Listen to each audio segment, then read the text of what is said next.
ஆரம்பிக்க இருக்கின்றன.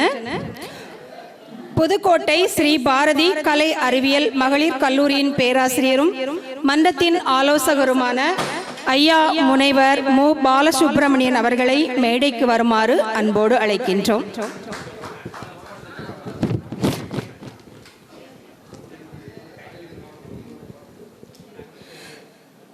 சென்னையில் இருந்து வந்துள்ள யோகா கலை நிபுணர் முனைவர் யு கோமதி ஆண்டியப்பன் அவர்களை மேடைக்கு வருமாறு அன்போடு அழைக்கின்றோம். ஐயா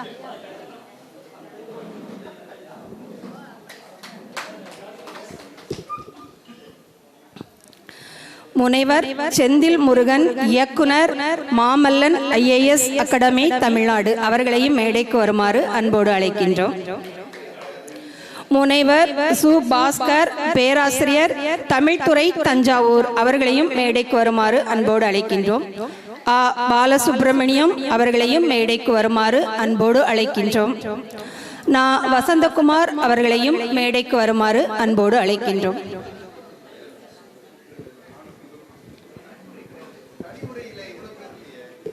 தனி உரை 2 தான், மேடையில் 6 பேரா இருந்தா நல்லா இருக்கும்ல. தற்போது நோயற்ற வாழ்வுக்கு வழி என்ற தலைப்பில்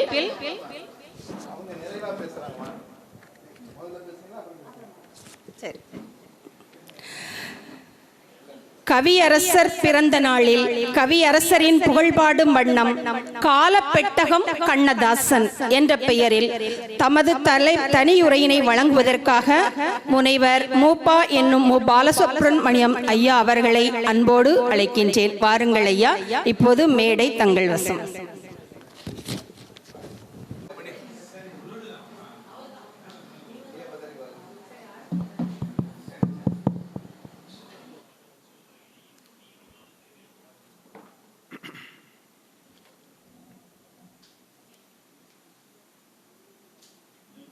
தாய்மடியில் ஓய்வெடுத்த காலந்தொட்டு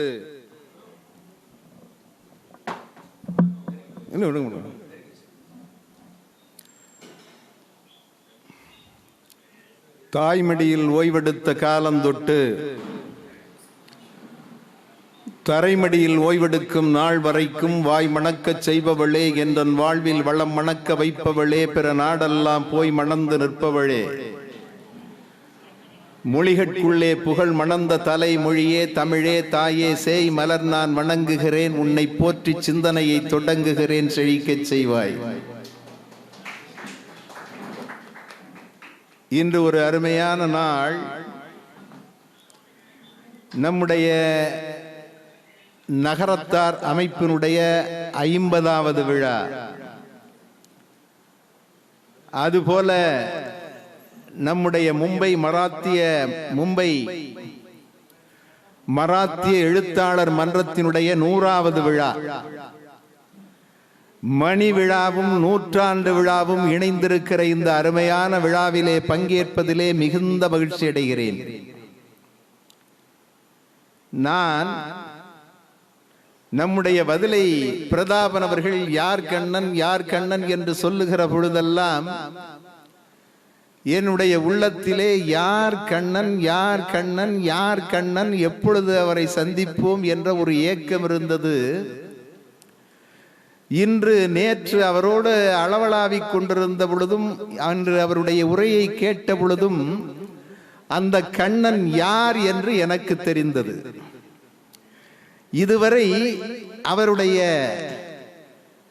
முகத்திலே இருக்கின்ற தாடிதான் எனக்கு அவருடைய முகவரியாய் தெரிந்தது. அவருடைய முகத்திலே இருக்கிற தாடிதான் அவருடைய முகவரியை காட்டும் கண்ணாடியா எனக்கு தெரிந்தது. இன்று அவரது பேச்சை கேட்டதன் பின்தான் அவருக்கு பின்னாடி நாமெல்லாம் என்பதை நான் உணர்ந்தது. அத்தகைய பெருமைக்குரிய அவர்கள் முன்னிலையிலே பேசுவதை கூட நாம் பெருமையாக கருதுகிறோம். இங்கு இருக்கிற அன்பு சகோதரிகள் எல்லாம் நம்முடைய பெருமைக்குரிய ராணி சித்ரா அவர்கள் பல நாடுகளுக்கு வலம் வந்து கொண்டிருப்பவர். அதை போல பிரவீனா சேகர் அவர்கள், இசையமது வாணிஸ்ரீ அவர்கள், ஐயா நரசிம்மன் அவர்கள், ஐயா ராஜன் அவர்கள், உண்மையிலேயே இவர்களுடைய குரல்களை எல்லாம் கேட்கிற பொழுது எனக்கு பொறாமையாக இருக்கிறது. இவர்களைப் போல நம்மால் எனக்கு பாடுவது என்பதிலே மிகுந்த ஆசை உண்டு. இவர்களைப் போல நம்மால் பாட முடியவில்லையே என்கிற ஏக்கம் உண்டு. ஒருவேளை மும்பையில் நாம் தங்கி இருந்தால் இவர்களை போன்றவர்கள் நமக்கு ஆசானாய் கூட நம்மை ஆற்றுப்படுத்தி இருக்கலாம் என்கிற எண்ணம் எனக்கு உண்டு. இப்படி அருமையான ஒரு கவியரங்கம் என்னுடைய அன்பு தம்பி திரு மகாசுந்தர் அவருடைய தலைமையிலே மிக அழகாக நடைபெற்றது. உண்மையிலேயே நம்முடைய பலரும் பாடினார்கள். ஐயா சாந்தாராம் ஐயா பாடினார், ஐயா கண்ணன் பாடினார், அம்மா கனிஷ்டா ரூபன் பாடினார்கள், என் நெஞ்சமெல்லாம் நிறைந்திருக்கிற முகவை திருநாதன் ஐயா பாடினார். இன்னும் கூட ஒரு குடிகாரரும் பாடினார். உங்களுக்கு புரியவில்லையா யார் அந்த குடிகாரர் என்று? இன்னும் கூட ஒரு குடிகாரரும் பாடினார். மிக அருமையான மரபு கவிதையை அந்த குடிகாரர் பாடினார். அவர் வேறு யாரும் அல்ல, நம் அரிய குடிகாரர். நாம் அறிந்த அரிய குடிகாரர். உண்மையிலேயே ஒரு அருமையான கவியரங்கத்தை நாம் பார்த்தோம். ஐயா நம்முடைய பெருமைக்குரிய புரவலர் ஐயா அலிசாக் மீரான் அவர்கள் வந்திருக்கிறார்கள். அதை போல நம்முடைய நகரத்தாருடைய ஐயா அவர்கள் சொன்னதை போல நான் பெரும்பாலும் நகரத்தாருடைய எந்த விழாவானாலும் அதற்கு போகாமல் எப்படி மற்ற விழாவை தவிர்த்து விட்டு கூட நான் அவர்களுடைய விழாக்களுக்கு செல்வேன். அந்த அளவிற்கு அவருடைய பண்பாட்டிலும் அவருடைய ஒழுக்கத்திலும் அவருடைய சிறப்பான செயற்பாடுகளிலும் எனக்கு மரியாதை உண்டு. அத்தகைய பெருமைக்குரிய இன்று காலையிலே விழாவிலே பேசி ஐயா அவர்கள் எனக்கு ஒன்றும் தெரியாது என்று மிக அருமையாக பேசிவிட்டு போய்விட்டார். யாரோ ஒருவர் அறச்சொல் பாடுகிற ஒரு புலவரை கூட அறிமுகப்படுத்தி விட்டு அவருடைய பெயரை கூட நாம் அறிய சொல்லாது சென்று விட்டார். அத்தகைய பெருமைக்குரிய ஐயா அவர்கள், அதை போல நம்முடைய பெருமைக்குரிய சாத்தப்பன் சேதுராம் ஐயா அவர்கள், எனக்கு அவரையும் மிக பிடிக்கும். அதுபோல நம்முடைய நகரத்து ஆட்சிமார்கள் எல்லாம், நான் கூட இவர்களுக்கெல்லாம் ஆட்சிகள் என்று ஏன் பெயர் வந்தது என்று சில நேரம் சிந்தித்து பார்ப்பேன். இவர்கள் வீட்டில் இவர்களது ஆட்சியாகத்தான் இருக்குமோ என்றும் கூட நான் அந்த அடிப்படையிலே ஒரு காரண பெயராக கூட அது இருக்கலாம் என்று நான் பல நேரங்களிலே சிந்தித்ததுண்டு. இப்படி ஒரு அருமையான நிகழ்வு இந்த எங்களுடைய அண்ணாச்சி ஆர்வம் அவர்கள் நான் வருகின்ற பொழுதெல்லாம் வந்து உபசரிப்பார். உண்மையிலேயே அவருடைய அன்புக்கு அதாவது நாம் விலையே இல்லை. அந்த அளவிற்கு மிகச் சிறப்பாக நாம் ஒவ்வொரு முறை வருகிறதும் வந்து பாராட்டி செல்கிற அந்த அழகு. அதை போல எங்களுடைய அன்பு தம்பி சிவகுமார் அவர்கள் எப்பொழுதும் எங்களை வானநிலையத்திலே வந்து வரவேற்கிற பணியை அவர் மேற்கொண்டிருப்பார். எங்களை வழியனுப்பி வைக்கிற பணியையும் அவர் மேற்கொண்டிருப்பார். அத்தகைய பெருமைக்குரிய பெரியவர்கள் எல்லாம் இங்கே வந்திருக்கிறார்கள். அதோடு மட்டுமல்லாமல் நல்ல ஆலங்காற்பட்டவர்கள் நம்முடைய சதானந்தம் ஐயா இப்பொழுதுதான் வந்திருக்கிறார். அத்தகைய பெருமைக்குரிய அந்த ராஜ், அந்த சிங்க பெண்ணாது நான் அப்படிதான் சொல்லுவேன், பார்த்தாலே பயமா இருக்கும். அத்தகைய பட்டிமன்றத்திலே பங்கு பெற்றி இருக்கிற சான்றோர் பெருமக்கள் என்னுடைய அன்பு தம்பி செந்தில் முருகன் அவர்கள், அதை போல எங்களுடைய பெயர்த்தி நான் நேற்று அவரை பார்த்ததிலிருந்தே எனக்கு ஒரு ஆசை உண்டு. இந்த சிங்கப்பூர் சென்று வந்ததிலிருந்து எங்க வீட்டு அம்மா வேற சென்னையில இருக்காங்க. கொஞ்ச நாளா கொஞ்சம் வெளியில தான் சாப்பிட்டுட்டு இருக்கேன். கொஞ்சம் வயிறு கொஞ்சம் பெருசா போச்சு. இன்னைக்கு காலையில எடுத்து சட்டையை போடுறேன், சட்டை பத்தல, அதனால வேற சட்டை மாத்திட்டேன். அதனால அந்த உடலை எப்படி எல்லாம் குறைக்க வேண்டும் என்று அவரிடத்திலே அந்த யோகாவை எங்களுக்கு கற்றுக் கொடுக்க வேண்டும் என்று கூட நான் ஆசைப்பட்டேன். என்ன செய்வது, அவர் சென்னையிலே இருக்கிறார். நானும் சென்னைக்கு அடிக்கடி வருவேன், வாய்ப்பு இருந்தால் கற்றுக்கொள்கிறேன்.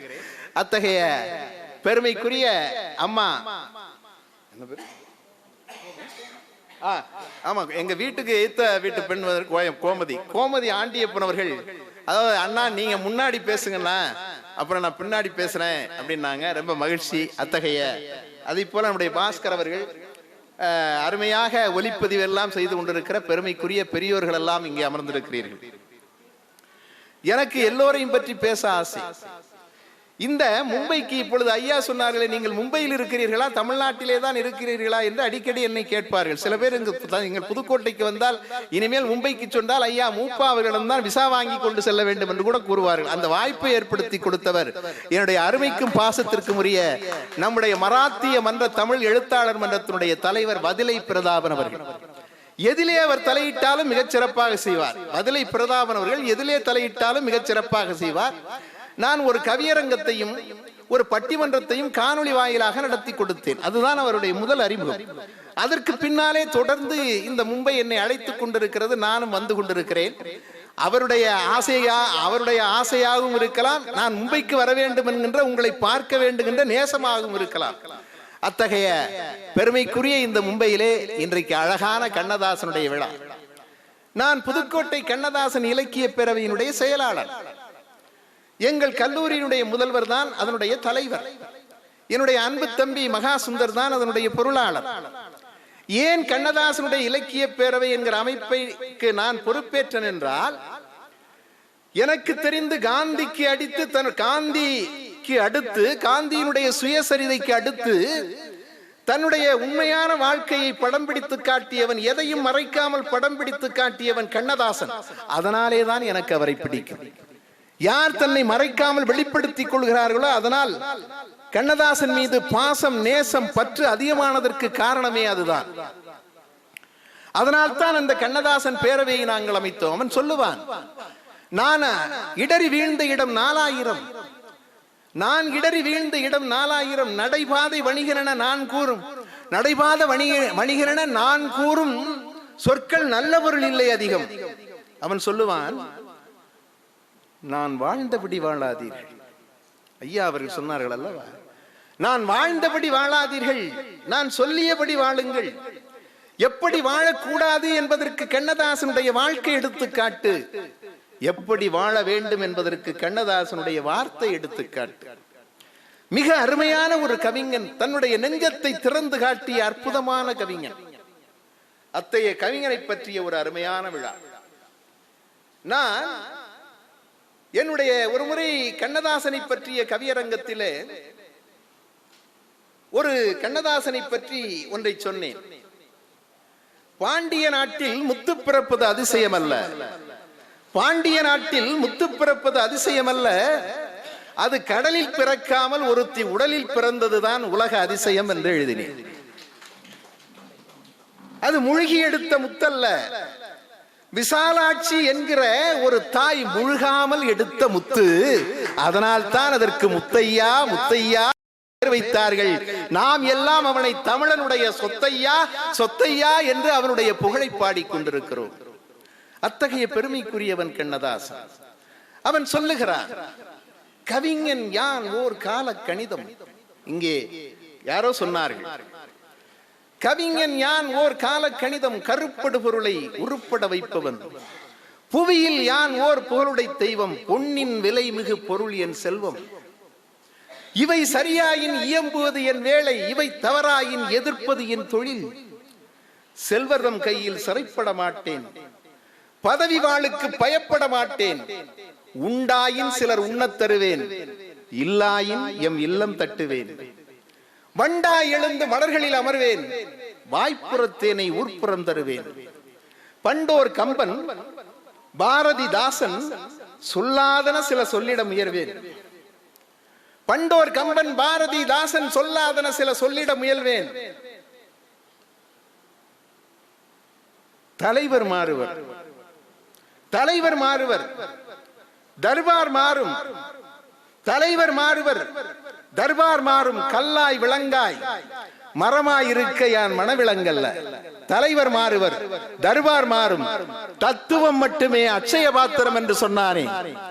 சில பேர் சொல்லுவார்கள், கண்ணதாசன் முரண்பாடுடையவன் என்று. என்னை பொறுத்தவரை நான் கண்ணதாசன் முரண்பாடு அற்றவன் என்று என்னுடைய ஆய்வியல் நிறைஞர் பட்டத்திற்கு நான் ஆய்வு செய்த தலைப்பிலே அவன் என்றும் தன்னுடைய கொள்கையிலே முரண்பட்டவன் அல்ல.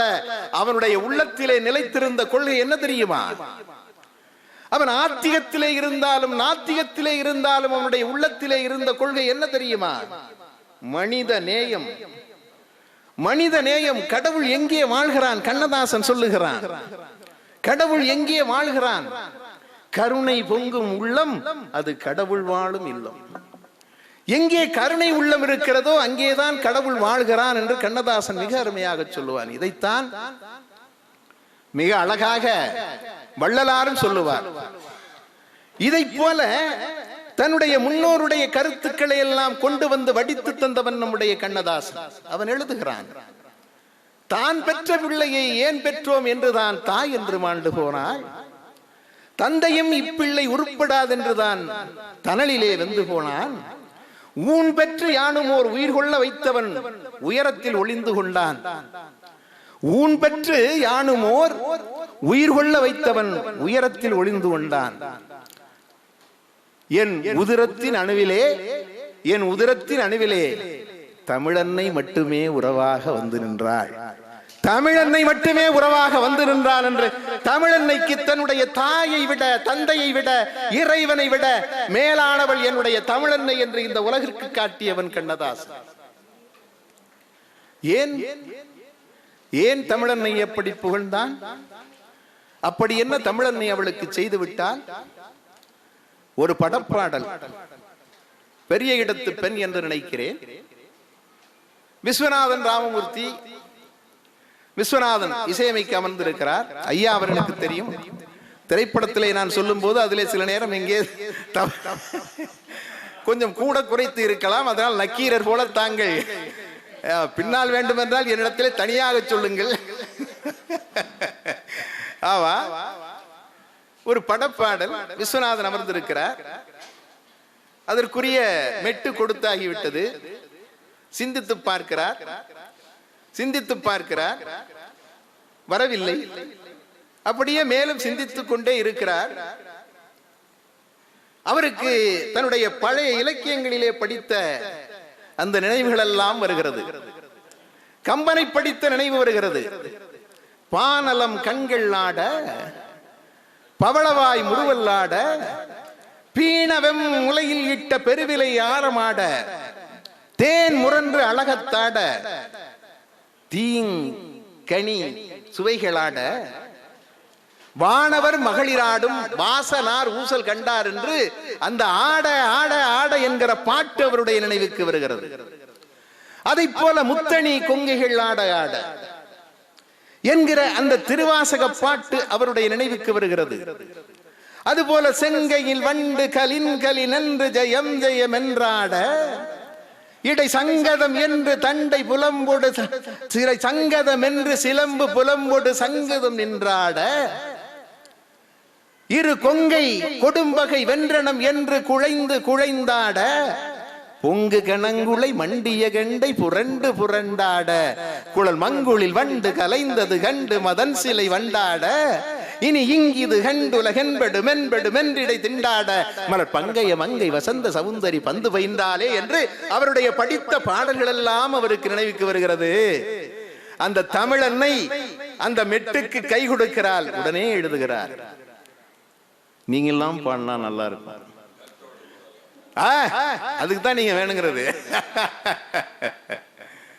கட்டோடு குழலாட ஆட ஆட, கண்ணன் என்ற மீனாட ஆட, கொத்தோடு நகையாட ஆட ஆட, கொண்டாடும் தமிழே நீ ஆடு.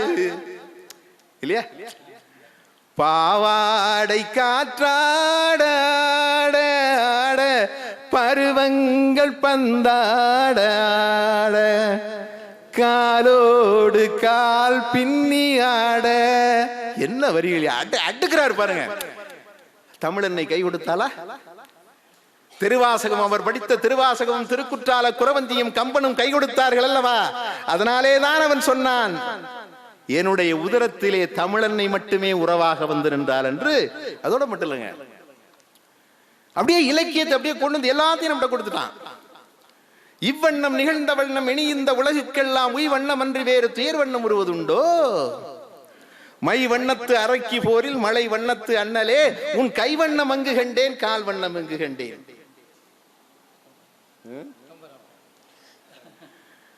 பால் வண்ணம் பருவம் கண்டு வேல் வண்ணம் வெளிகள் கண்டு மான் வண்ணம் நான் கண்டு ஆடுகிறேன். கை வண்ணம் அங்கே கண்டேன், கண் வண்ணம் இங்கே கண்டேன், பெண் வண்ணம் நோய் கொண்டு வாடுகிறேன். கண்ணம் மின்னும் மங்கை வண்ணம் உந்தன் மின்னும் வந்த பின்னும் அள்ளி அள்ளி நெஞ்சில் வைக்க ஆசை இல்லையா? அடிச்சான்ல, கம்மனை உண்ணா விட்டார்ல. அதனாலதான் சொன்னார் கண்ணதாசன், கம்பனுக்கு எப்படியோ கம்பனுக்கும் எனக்கும் தொடர்புண்டு. எப்படி எப்படி எப்படி எப்படியோ கம்பனுக்கும் எனக்கும் தொடர்புண்டு, செப்புவதெல்லாம் கம்பன் செந்தமிழாய் வருவதனால். செப்புவதெல்லாம் கம்பன் செந்தமிழாய் வருவதனால். ஐயா சொன்னது போல 8க்கு மேல் நான் எட்டியும் பார்த்ததில்லை, இலக்கணமும் கற்றதில்லை. கம்பன் கொடுத்த கவி பிச்சை ஓரளவு, கண்ணன் கனிந்தளித்த கைமுதல்கள் ஓரளவு என்று தமிழை நான் உண்மையிலே சொல்றேங்க, நீங்க தமிழை நிறைய ஆழ்ந்து சுவையா படிச்சீங்கன்னா நீங்க மிகப்பெரிய கவிஞராகலாம். அது ஐயாவுக்கு சொல்ல வேண்டியதில்லை. ஆமா, அப்படியே கொண்டு வந்து கொட்டிக்கிட்டே இருக்கலாம். அப்படியே அதாவது அவன் எங்க கொஞ்சம் மேல போறான். அதாவது சில நேரம் தனக்கு பிச்சை தந்த, தனக்கு பிச்சை கொடுத்த அந்த கவிஞர்களை கூட சில நேரம் மிஞ்சி விடுவான்.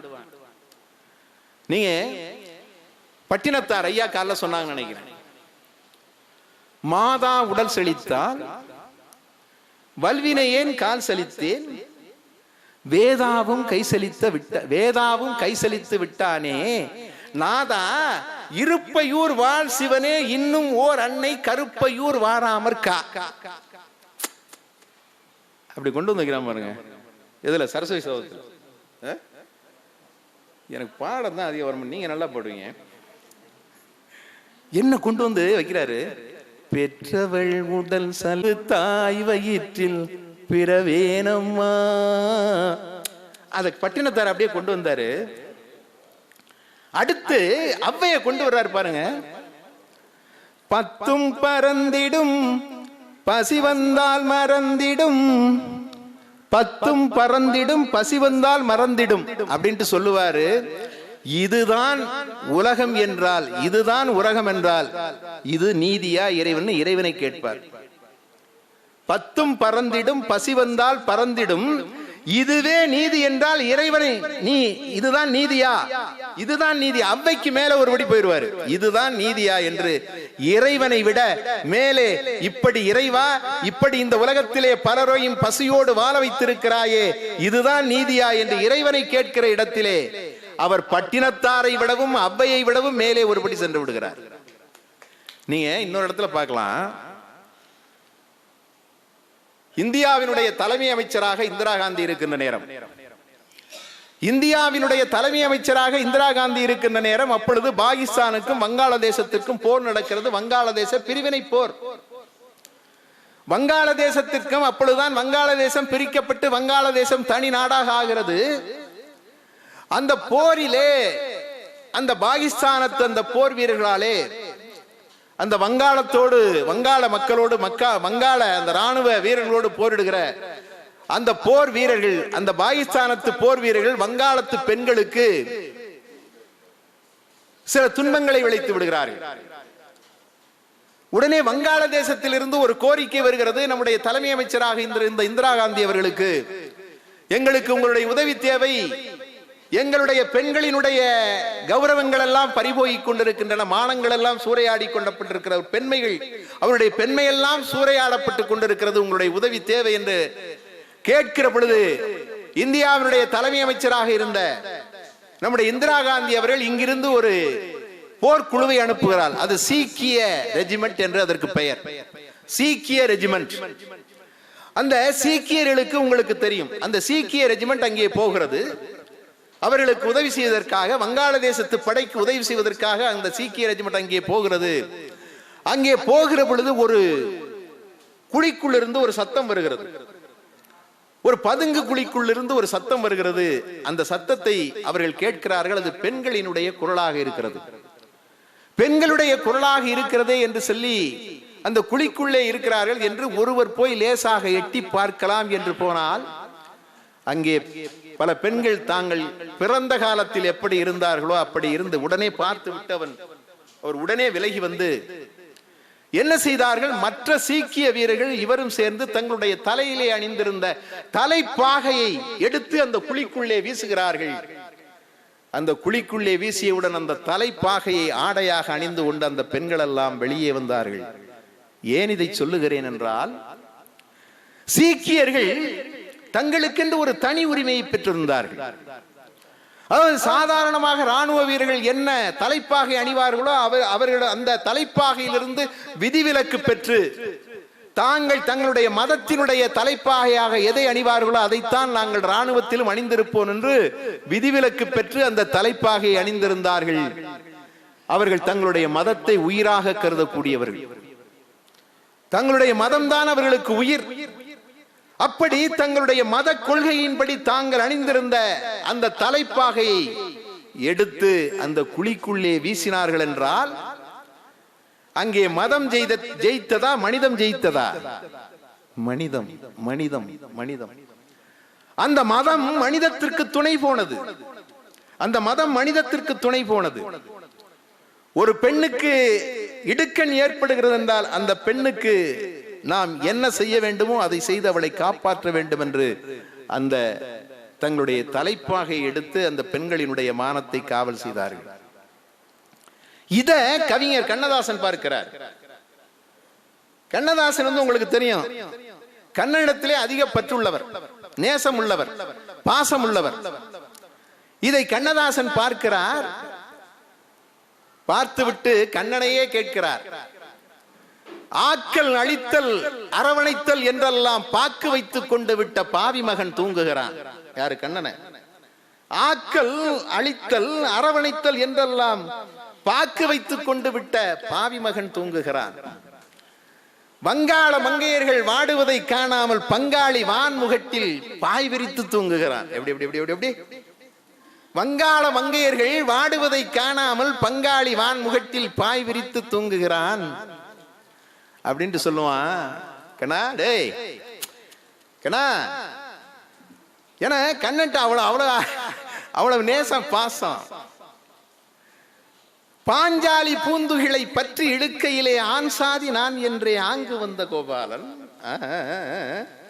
பாஞ்சாலி பூந்துகளை பற்றி இழுக்கையிலே ஆண் சாதி நான் என்றே ஆங்கு வந்த கோபாலன் மான் சாதி வங்காள மங்கையர்தம் கண்ணீரை ஏன் காணவில்லை?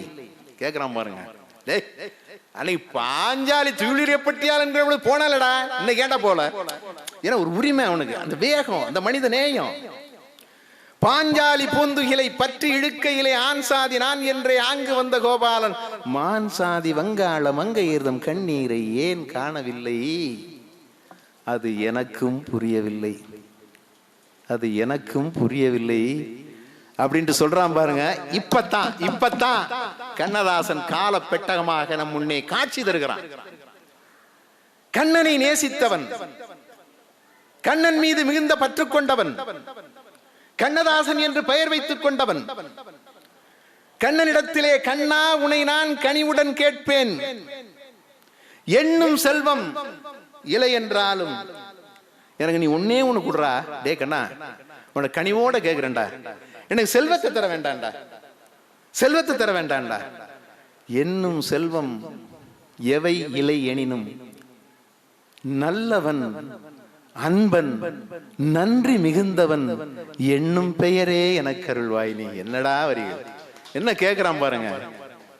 நல்லவன் அன்பன் நன்றி மிகுந்தவன் என்னும் பெயரே எனக்கு அருள்வாய் என்று கண்ணனிடத்திலே கேட்ட அந்த கண்ணதாசன் நொடிக்கின்ற வேளையில் பிடியல்லி போட நீ நோகாத கைகள் உண்டு, நான் நொடித்து போனால் எனக்கு அரிசி அள்ளி போடுவதற்கு உனக்கு நோகாத கைகள் உண்டு என்றெல்லாம் கண்ணனை புகழ்ந்து பாடிய கண்ணதாசன்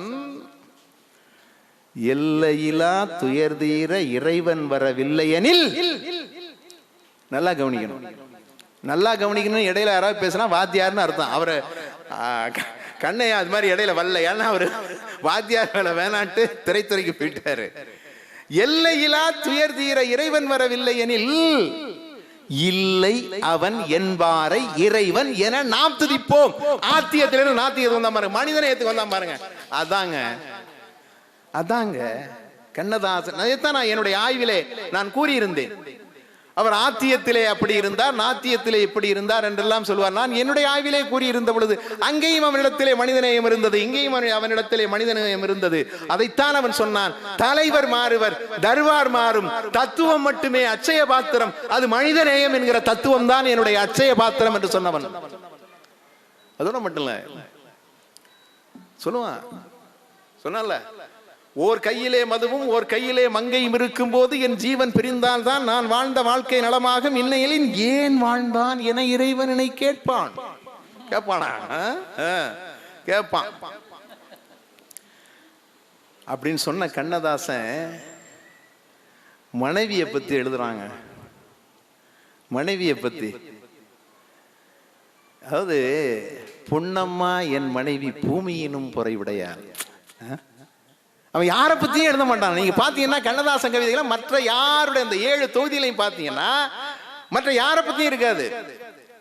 அது முன்னாடியே சொல்லுவான், எங்க வீட்டுல நான் யாரை பத்தியும் எழுதுனது இல்லை, ஆனா என் மனைவியை பத்தி எழுதாம என்னால இருக்க முடியலையா. பொன்னம்மா என் மனைவி பூமியினும் பொறையுடையாள். அவ சமைச்சு போட்டா எப்படி தெரியுமா இருக்கும்? பொன்னம்மா சமையல் என்றால் பூமி எல்லாம் வாசம் வரும். பொன்னம்மா சமையல் என்றால் பூமி எல்லாம் வாசம் வரும். தக்காளி பச்சடியும் சாம்பாரும் காய்கறியும் கொத்தமல்லி சட்டினியும் கோவைக்காய் பொரியலுமாய் அள்ளி அள்ளி வைத்து, அடுத்த வரிதான், அள்ளி அள்ளி வைத்து என்னை அருகிருந்து பார்த்திருப்பாள். என்னடா என்னடா என்னடா எங்கடா கிடைக்குது? எங்க வீட்டம்மா தாசில்தாரா அவங்க பாட்டுல போயிடுறாங்க, ஆமா மேசையில எடுத்து வச்சுட்டு போயிடுறாங்க. எங்க அருகிருந்து பாக்குறது? இன்னைக்கு அந்த சுவையெல்லாம் அனுபவிச்சவங்களுக்கு தானே தெரியும். வீட்டில் இருக்கிற மனைவி, அது ஹவுஸ் ஒய்ஃப்னு வேற சொல்றாங்க. நான் எப்போதும் மனிதர்களுக்கு தான் ஒய்ஃப் இருப்பாங்க, ஹவுஸுக்குமா ஒய்ஃப் இருப்பாங்க? என்ன ஹவுஸ் ஒய்ஃப்? நான்லாம் எந்த கடைக்கு போனாலும் சோறு தான் வேணும்னு கேட்பேன். Please rice. என்ன ரைஸ்? நான் அந்த அரிசியை கொண்டாந்து வச்சிருவேன். அன்னைக்கு ஒரு பையன் ஒரு வீட்டுக்கு போனாங்க, ஏன்டா கண்ணாடே எங்கடா உங்க அப்பா இருக்காரா? இல்ல. அப்பா இல்லையா? அம்மா இருக்காங்களாடா? இல்ல. இப்ப வேற யாரு தாண்டா இருக்கா? மம்மியும் டாடியும் தான் இருக்கா. நான் எந்த மொழிக்கும் வெறுப்பானவன் அல்ல. ஆங்கிலத்தை கற்றுக்கொள்ள வேண்டும். நான் பல நாடுகளுக்கு செல்லுகிற பொழுது இந்த ஆங்கிலத்தை பேசுறது எனக்கு ரொம்ப திணறி இருக்கேன். தெரிந்து கொள்ள வேண்டும். எந்த மொழியை கற்று, ஏன்னா திணிப்பு நம்ம கிட்ட கூடாது. எந்த மொழியை வேணும் தேவை, மொழி தேவை. மொழி எத்தனை மொழி வேண்டாலும் கத்துக்கலாம். அப்படி தக்காளி பச்சு அள்ளி அள்ளி வைத்து என்னை அருகிருந்து பார்த்திருப்பான்னு சொல்றான் பாருங்க. அதுதான். அதோட மட்டும் இல்லைங்க, பட்டகடன் கொஞ்சமல்ல, பரிதவிப்பும் கொஞ்சமல்ல, கெட்ட கதை கொஞ்சமல்ல, கீழ்நிலையும் கொஞ்சமல்ல, தற்கொலைக்கு நான் முயன்ற சரித்திரமும் கொஞ்சமல்ல, அத்தனையும் தாங்கி இங்கு யாருக்கு வாழுகிறேன்? எந்த கண்ணதாசன் சொல்றான்? ஓர் கையிலே மதுவும் ஓர் கையிலே மங்கையும் இருக்கும் போது என் ஜீவன் பிரிந்தால் தான் நான் வாழ்ந்த வாழ்க்கை நலமாகும், இல்லையெனில் ஏன் வாழ்ந்தான் என இறைவன் கேட்பாய் என்று பாடிய கண்ணதாசன் சொல்லுகிறான். பட்டகடன் கொஞ்சமல்ல, பரிதவிப்பும் கொஞ்சமல்ல, கெட்ட கதை கொஞ்சமல்ல, கீழ்நிலையும் கொஞ்சமல்ல, தற்கொலைக்கு நான் முயன்ற சரித்திரமும் கொஞ்சமல்ல, அத்தனையும் தாங்கி இங்கு யாருக்கு வாழுகிறேன்? தத்தையவள் என் மனைவி தாலிக்கே வாழுகிறேன். என்னங்க என்னங்க, என் மனைவி தாலிக்கு தாண்டா நான் வாழ்றேன் அப்படின்னு சொன்னவன் இந்த பெண்ணை என்ன வைக்கிறான் பாருங்க. பெண்ணை பத்தி இந்த பெண்கள் சில வெளியில சில சொல்லும் போது இந்த பெண்ணை எவ்வளவு உயர்த்தி பேசுறான் பாருங்க. பெண்களை உயர்த்துவதற்காக சொல்லுகிறான். அழுகல் பிணம் தொட்டு நரகம் அணைக்கின்ற அறிவற்ற பேதை மனிதா, அழுகல் பிணம் தொட்டு நரகம் அணைக்கின்ற அறிவற்ற பேதை மனிதா, 5 என்றும் 10 என்றும் விலை பேசி வருகின்ற அன்பென்ன உறவில் இனிதா, இழுப்பார்க்கும் அணைப்பார்க்கும் இரவுக்கு பெண்டாகும் இடுகாட்டு பேய்கள் சுகமா, என்னாலும் உனையன்று இறை கூட காணாத இல்லாளின் மேனி சுகமா, எத்தனை பெண்கள் இம்மண்ணில் இருந்தென்ன, எத்தனை பெண்கள் இம்மண்ணில் இருந்தன, சத்தியம் சம்சாரம், அவள் சாமி அவதாரம். அந்த பத்தினி கைகளில் பள்ளி கொண்டால் இறைவனின் சக்தி உறவாகும் சொன்னையா. இறைவனின் சக்தி உறவாகும். அதாவது இந்த பொன்னம்மா சமையல் அந்த உணவை பத்தி சொன்னால இதை கொண்ட திரைப்படத்திலையும் அது பெரும்பாலும் கண்ணதாசனுடைய சொந்த கருத்துக்கள், சொந்த சிந்தனைகள் அப்படியே திரைப்படத்துக்கும் வரும். பொன்னம்மா எப்படி அருகிருந்து பார்த்து அவனுக்கு சோறூட்டினாலோ அதை போல அதை திரைப்படத்திலையும் கொண்டு வருவான்.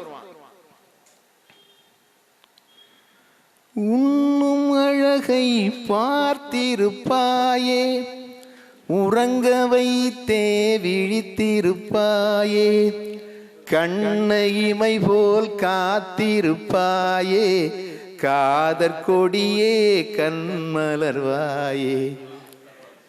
ஈன்ற தாயை நான் கண்டதில்லை, எனது தெய்வம் வேறெங்கும் இல்லை, உயிரை கொடுத்தே உன்னை நான் காப்பேன், உதய நிலவே கண்டுயில்வாயே.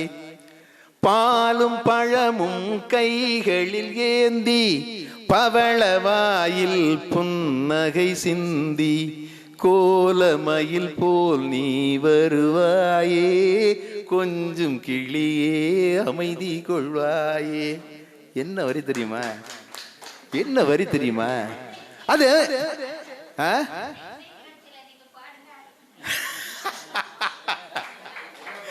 இல்ல, நான் இப்படித்தான் ஒரு தடவை ஒரு கூட்டத்துல பாடணும்னு ஆசைப்பட்டு பாடினா, அங்கேருந்து ஒரு பையன் ஒன்ஸ் மோர்னா, சரி நம்ம நல்லா தான் பாடுறோம் போல இருக்குன்னு அந்த பாட்டை திருப்பி பாடினேன். மறுபடியும் ஒன்ஸ் மோர்னா, மறுபடியும் 2 வரி பாடினேன், மறுபடியும் ஒன்ஸ் மோர்னா. யோ ஐயா, நீ சரியா இந்த பாட்டை பாடுற வரைக்கும் ஒன்ன சும்மா விட போவதில்லைன்னா. அது மாதிரி அதுல இருந்து ஏதோ நீங்க எல்லாம் எந்திரிச்சு பாங்க, கதவெல்லாம் அடைச்சிட்டாங்க அங்க பாத்தீங்களா, சாத்த பண்ணியா இங்க சேதாம் ஐயா எல்லாம் அங்க பாருங்க. ஏன்னா அங்க யாரும் வெளியில போக முடியாது. அந்த தைரியத்துல தான் நான் பாடிக்கிட்டு இருக்கேங்கிறது உங்களுக்கு தெரியாது இல்லையா? அது மாதிரி அந்த பெண்மையை, ஈன்ற தாயை நான் கண்டதில்லை, எனது தெய்வம் தாயாக பார்த்தவங்க, ஈன்ற தாயை நான் எனது தெய்வம். இன்னொன்னு தெரியுமா, இந்த பாரதிதாசன் முதியோர் இத பத்தி முதியோர் காதல்னு இல்ல பாரதிதாசன் சொல்லுவார் முதியோர் காதலை பத்தி. அத கண்ணதாசன் முழுமை பெற்ற காதல் என்றால் முதுமை வரை கூட வரும் இல்லையா? இளமையிலே காதல் வரும், எதுவரையில் கூட வரும், முழுமை பெற்ற காதல் என்றால் முதுமை வரை ஓடி வரும். அது அந்த காதல் முழுமையான காதலாக இருந்தால் முழுமை வரை வருங்க, அதுல ஒன்றும் மாற்று கருத்தே கிடையாது. அது இப்ப அவங்க சென்னையில இருக்கா என்னுடைய மனைவி, நான் புதுக்கோட்டையில இருக்கேன். உண்மையிலேயே அவங்க வல்ல முன்னாடி எல்லாம் போகட்டும், 10 நாள் கழிச்சு கூட வரட்டும், எப்படா எங்க அம்மா வீட்டுக்கு போயிட்டு வர்றேன் அப்படின்னு சொல்லிட்டு போறேன்னா ஒரு மகிழ்ச்சியா இருக்கும். ஆனா இப்ப என்னடா இன்னும் இல்லையா, ஏன்னா முதுமையா இல்லையா, முதுமை அதான் காதல். அப்படியே நீங்க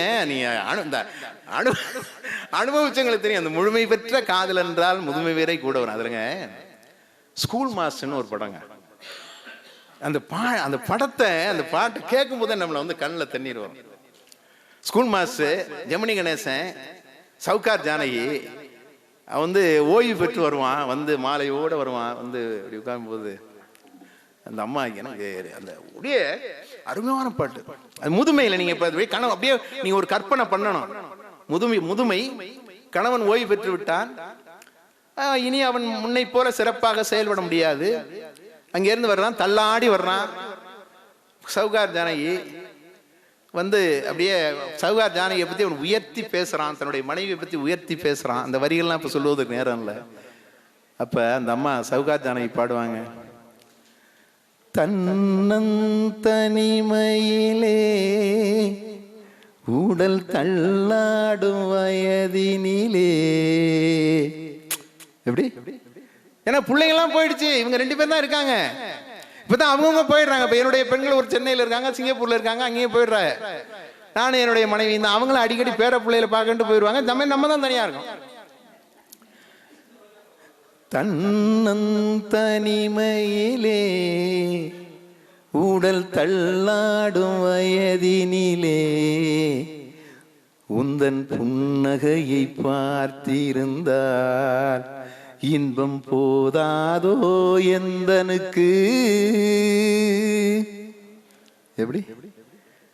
உந்தன் புன்னகை பார்த்திருந்தால் இன்பம் போதாதோ எந்தனுக்கு.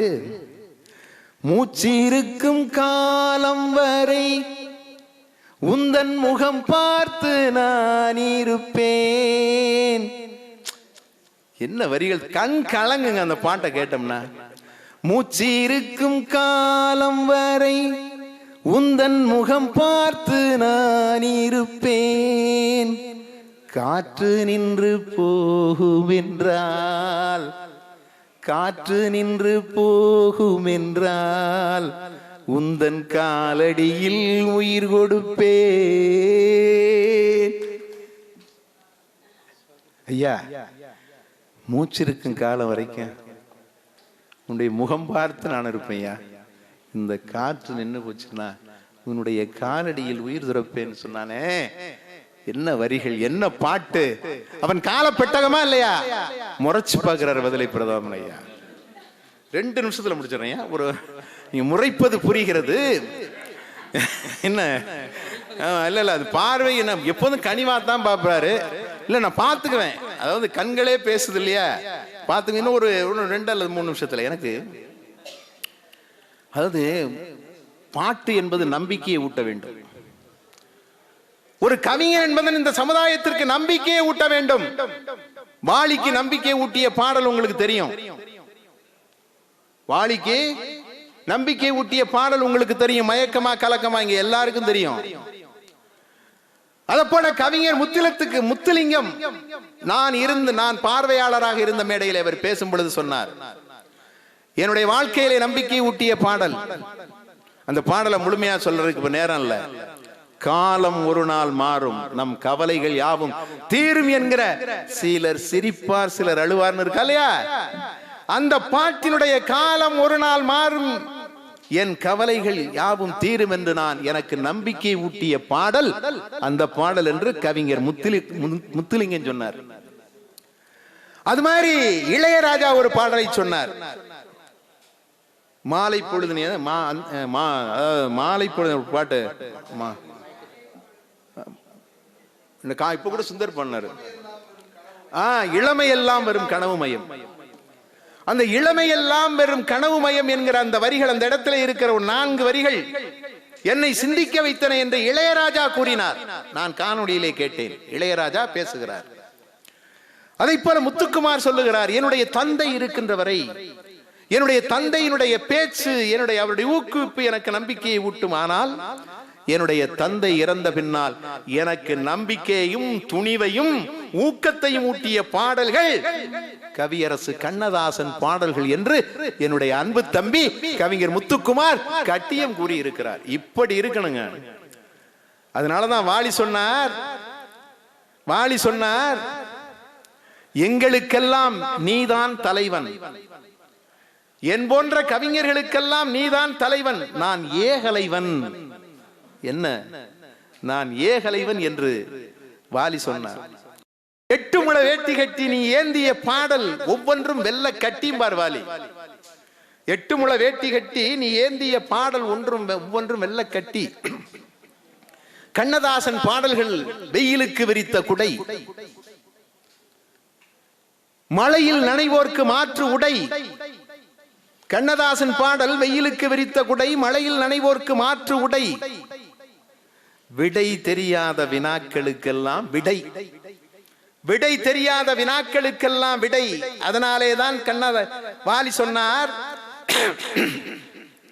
கண்ணதாசனுடைய திரைப்பட பாடல்களை பற்றி சொல்லுகிற பொழுது, நரைப்பாடல் என்று ஆகாமல், நாட்பட்டு காலத்திற்கே இறைப்பாடல் என்று ஆகாமல், கரையான் உண்ட அரைப்பாடல் என்று ஆகாமல், கண்ணதாசனே நீ பாடிய திரைப்பாடல் அனைத்தும் இன்றும் திகழ்கின்றது இளமையோடு என்று வாலி பாராட்டினார்.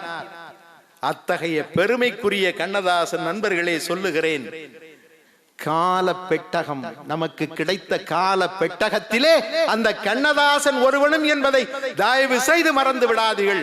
100ஆண்டு விழாவிலே வாய்ப்பிருந்தால் 2 நாள் விழாவா நடத்தும் ஐயா. நீங்க 1 நாள் பேசுறீங்க, நான் 1/2 நாள் பேசுறேன். எனவே நண்பர்களே, என்று வரை செங்கதிரில் ஒளி இருக்கும், என்று வரை வெண்ணிலவில் குளிர் இருக்கும், என்று வரை இமயமலை நிமிர்ந்திருக்கும், அன்று வரை என் பாடல் நிலைத்திருக்கும் என்று சொன்ன கால பெட்டகம் கண்ணதாசனை நாம் போற்றுவோம். 100ஆண்டு விழாவில் மீண்டும் சந்திப்போம் என்று சொல்லி இந்த அருமையான வாய்ப்பு கொடுத்த உங்கள் அத்தனை பேருக்கும் நன்றியை சொல்லி, எங்கள் ஐயா யார் கண்ணன் முன்னில பேசுவதற்கு இந்த வாய்ப்பு பதிலை பிரதாபன் அவர்களுக்கும், எனக்கு இங்க இருக்கவங்க எல்லாருமே நம்ம அலிசேக் மீரான எவ்வளவு பெரிய ஆளுங்க, அவரு நம்ம பேச்ச ரசிச்சு கேட்டீங்க. பெரிய பெரிய ஆளுகள்லாம் கேட்குறீங்க, எல்லாம் சொந்தக்காரங்க மாதிரி தான் இருக்கிறீங்க. அதான் சொல்லிட்டேனே, மூப்பா ஊரு இப்ப மும்பை மாதிரி மும்பை ஆகி போச்சு, எப்பாதான் தமிழ்நாட்டுக்கு வர்றாருங்கிற அந்த ஆமாங்க, யாருக்கு என்ன மும்பை மூப்பா மும்பைப்பா இல்லையா? இந்த ரொம்ப நன்றி, ரொம்ப நன்றி, ரொம்ப மகிழ்ச்சி. எல்லாரும் அப்படிதான் சொல்லுவாங்க. அப்பா அப்பப்பா என்னப்பா தங்கள் பா.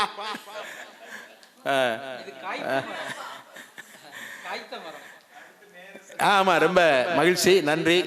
உங்களை எல்லாம் நான் ஏதோ யாரோ ஒருவராக பார்க்கவில்லை, என்னுடைய உறவுகளாகத்தான், நண்பர்களாக, அக்கா தங்கைகளாக, அண்ணன் தங்கைகளாக, பெயரன் பெயர்த்திகளாக, நண்பர்களாக ஒரு உறவை இந்த மும்பையிலே உருவாக்கி தந்த பெருமைக்குரிய எங்கள் வதலை பிரதாபன் அவர்களுக்கும், அந்த உறவை தொடர்ந்து கொண்டாடி கொண்டிருக்கிற பெருமைக்குரிய இந்த மும்பை பெருமக்களுக்கும், குறிப்பாக நகரத்தார், நான் அடிக்கடி அங்கெல்லாம் பேச போவேன், காரைக்குடிக்கெல்லாம், நம்முடைய நகரத்து பெருமக்களுக்கும் என்னுடைய நன்றியை சொல்லி நிறைவு செய்கிறேன். நன்றி, வணக்கம். இப்பதான் அவருக்கு இதயமே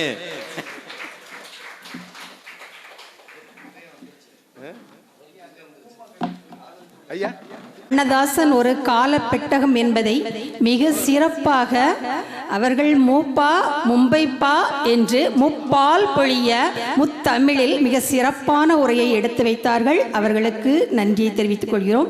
அடுத்தபடியாக நோயற்ற வாழ்வுக்கு வழி என்ற தலைப்பில் ஐயா முதல்ல சொல்லிட்டாங்க, எல்லாரும் ஆரோக்கியமா இருக்கணும்னா யோகா கத்துக்கணும். அதனால இப்ப நமக்கு யோகா சொல்லி தரதுக்காக முனைவர் கோமதி ஆண்டியப்பன் அவர்களை அன்போடு அழைக்கின்றோம்.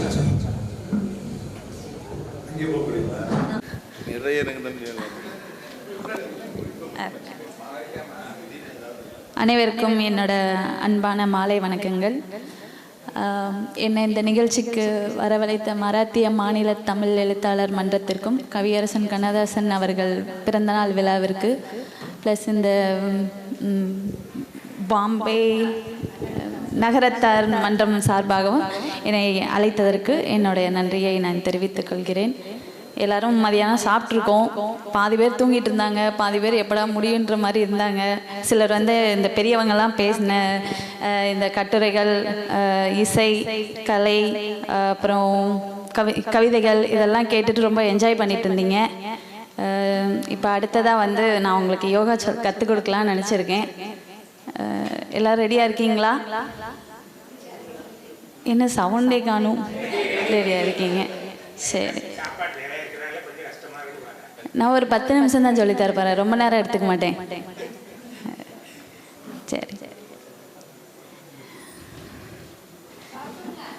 ஸ்டார்ட் பண்ணவா? சரி, ஓகே.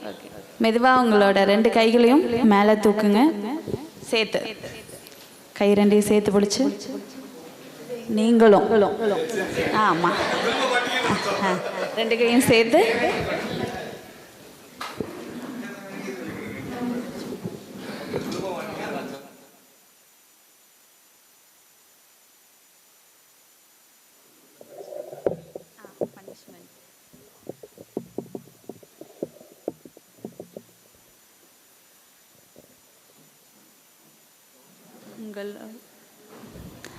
செக். ஓகே, உங்களோட 2 கைகளையும் மேலே உயர்த்தி இந்த கை 2ம் அப்படியே காது கிட்ட டச் பண்ணியே இருக்கணும். காதை தொட்டுக்கிட்டே. கஷ்டமாக இருக்கா? 1 2 மாற்றிட்டு வந்துடலாம். 3 4 5 6 7 8 9 10 11 12 13 14 15 16 17 18 19 20. Okay, relax. கொஞ்சம் அப்படியே மெதுவாக எந்திரிச்சு நில்லுங்க. அவங்களோட இடத்துலையே அப்படியே நில்லுங்க.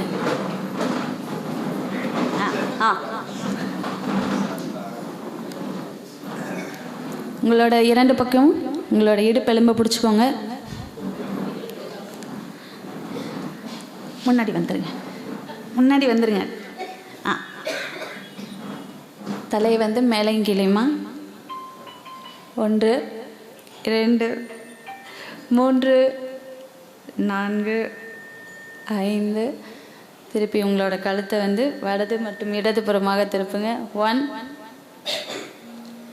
2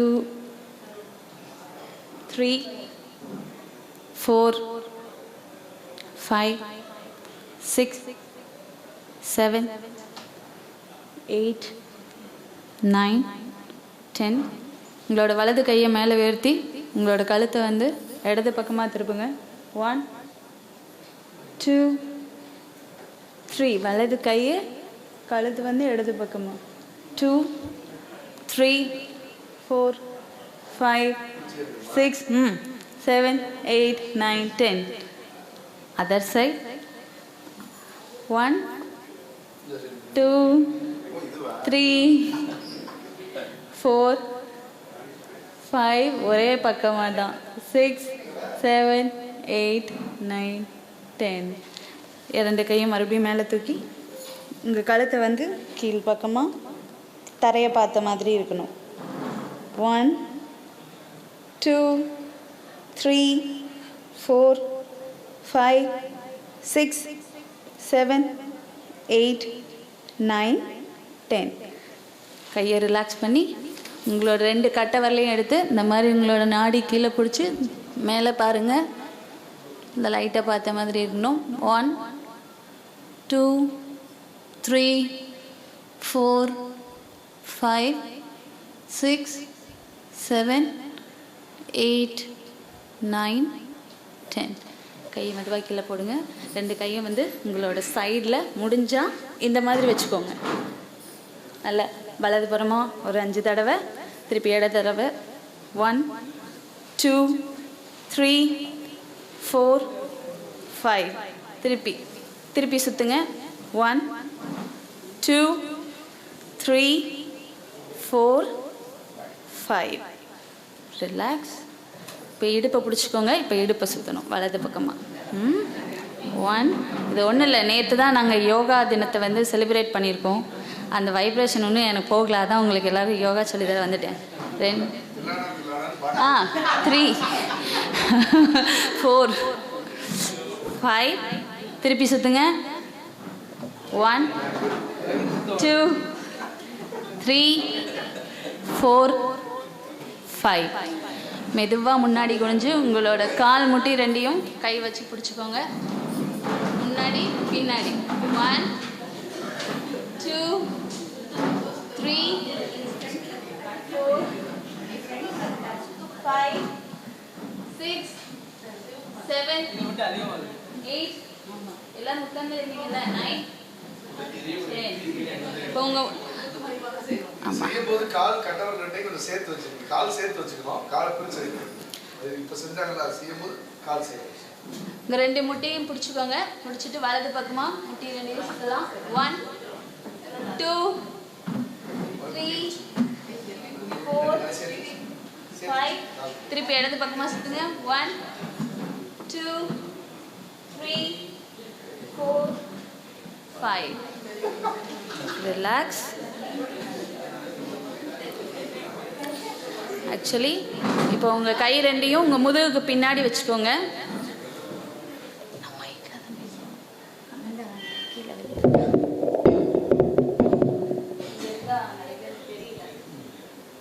கை 2யும் முதுகுக்கு பின்னாடி வச்சுக்கோங்க. முடிஞ்ச வரைக்கும் வயிறை வந்து முன்னாடி தள்ள ட்ரை பண்ணணும். எப்படி முன்னாடி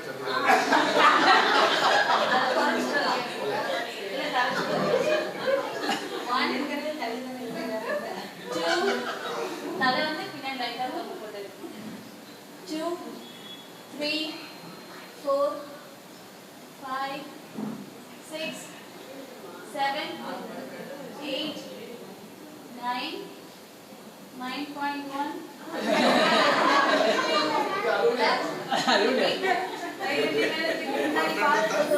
தலை தொக்கின்னு பார்த்துட்டு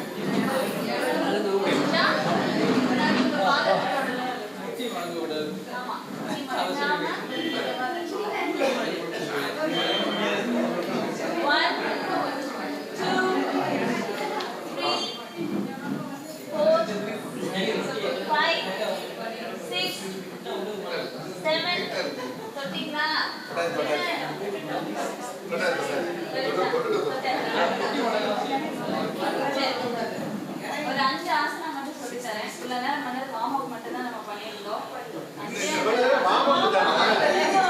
யோகா கிடையாது. அவங்க சொன்ன மாதிரி இதான் வாங்க போகும். யோகாவுக்கு முன்னாடி செய்ய வேண்டியது.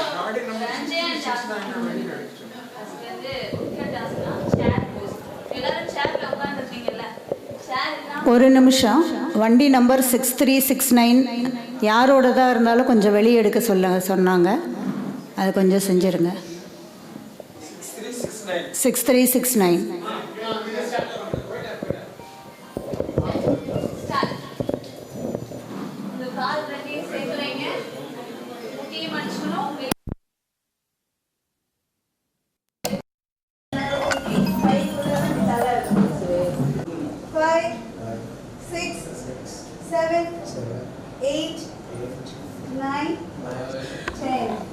என்ன நீங்க நின்னுட்டே இருக்கீங்க?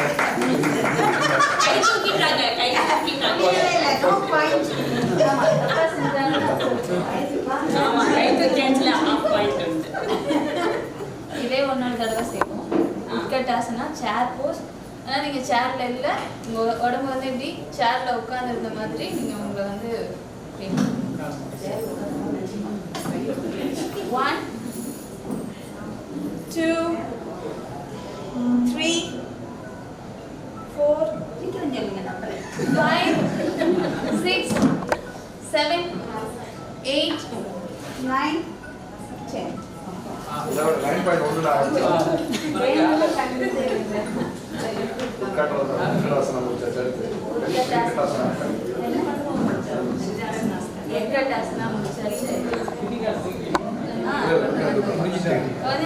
நடராஜாசனா போகலாம். இப்போ உங்களோட வலது கால் வந்து பின்னாடி மடிச்சு வச்சுக்கலாம். முடிஞ்சா பெண்கள் அனைவரும் உங்கள் கைகளை வந்து இந்த மாதிரி பிடிச்சிட்டு ட்ரை பண்ணலாம்.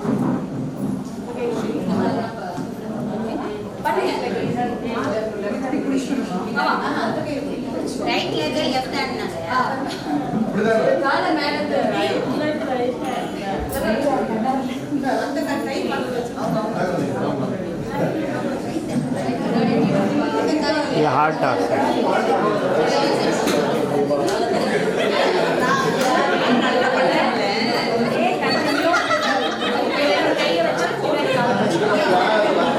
சரி, சப்போர்ட் வேணும்னா பக்கத்துல சேர் இருந்தா சேரை பிடிச்சுக்கோங்க. பிடிச்சிட்டே இருந்து இந்த மாதிரி கால் சேரை பிடிச்சிட்டு கால் பிடிச்சுக்கோங்க. 1 2 சும்மா இருக்கிறது காட்டுறது 4 5 6 7 8 9 10. நீங்க பிடிச்சிக்கிறீங்க. 1 2 3 சொல்றாரு நாங்க பார்த்தோம். சரி இல்ல சரி நாங்க 1 2 3 மட்டும் சொல்றோம். ரெண்டு கை பின்னாடி தூக்குங்க. மேலே தூக்கி பின்னாடி ஸ்லோவா பெண்ட் பண்ணுங்க. விரையாசனா 1 2 3 4 5 6 7 8 9 10. இதோட பேர் வந்து விரையாசனம். இதோட முதுகெலும்பு வந்து நல்லா வலுப்படுத்துறது ஆசனம். இதோட மாற்றாசனம் வந்து குனிஞ்சு காலத்தோட பாதஹஸ்தாசன். முடிஞ்ச வரைக்கும் நம்ம காலை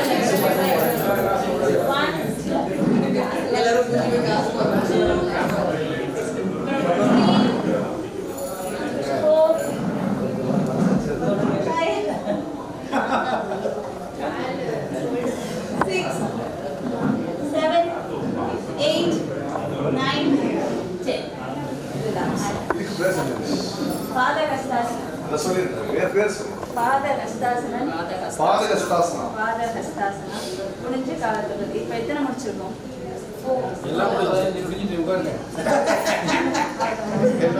சரி, உட்காருங்க. மூச்சு பயிற்சி மட்டும் சொல்லித்தரேன். சேர்ல உட்காருங்க. இப்ப சொல்லுங்க. இதோட நேரா இருக்கிற மாதிரி நல்லா நிமிர்ந்து உட்காருங்க. நிமிர்ந்து உட்காருங்க.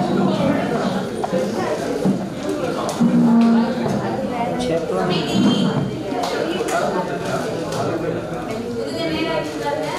உங்க கையோட சிறு முத்திரை. இந்த முத்திரையில தான் கை கீழே வச்சுக்கோங்க. கீழே பார்த்து பாருங்க. முதுக நல்லா நேரா உட்காருங்க.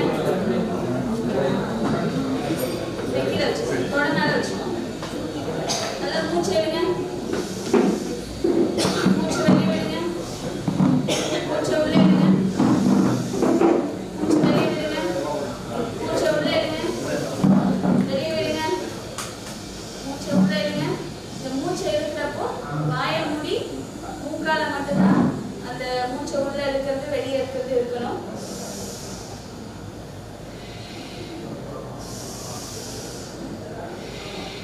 நான் மூச்சு எடுக்கிறப்ப இந்த சவுண்ட் வெளியே கேட்குதா?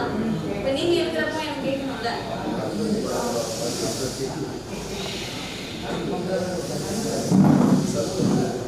ஏதாவது ஒரு நல்ல சமைச்சு அப்படியே வாசி இது வந்து என்னன்னா நார்மலா உங்களோட மூச்சை வந்து நீங்க கவனிக்கிறது. நம்ம ஒரு நாளைக்கு பேசுறப்போ மூச்சு விடுறோம், சாப்பிட்றப்போ அந்த மூச்சு சுவாசம் இருக்கும். ஆனால் அதை நம்ம கவனிக்கிறோமா இல்லையான்னு தெரியாது. ஆனால் இந்த மாதிரி மூச்சு பயிற்சி நீங்க பழகிறப்போ வந்து இந்த மூச்சை கவனிச்சு நீங்க இந்த ப்ராக்டிஸ் நீங்க பண்ணும்போது நம்மளோட நுரையீரலோட அந்த கெப்பாசிட்டி வந்து ஸ்ட்ராங் ஆக ஆரம்பிக்கும்.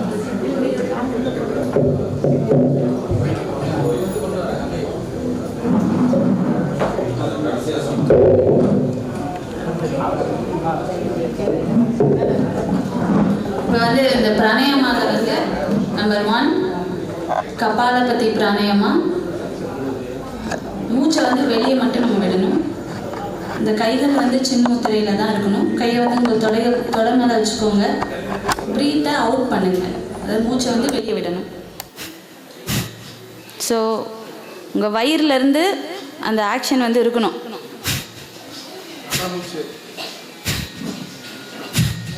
வாயை மூடி மூக்கால தான் அந்த மூச்சை வெளியே விடணும்.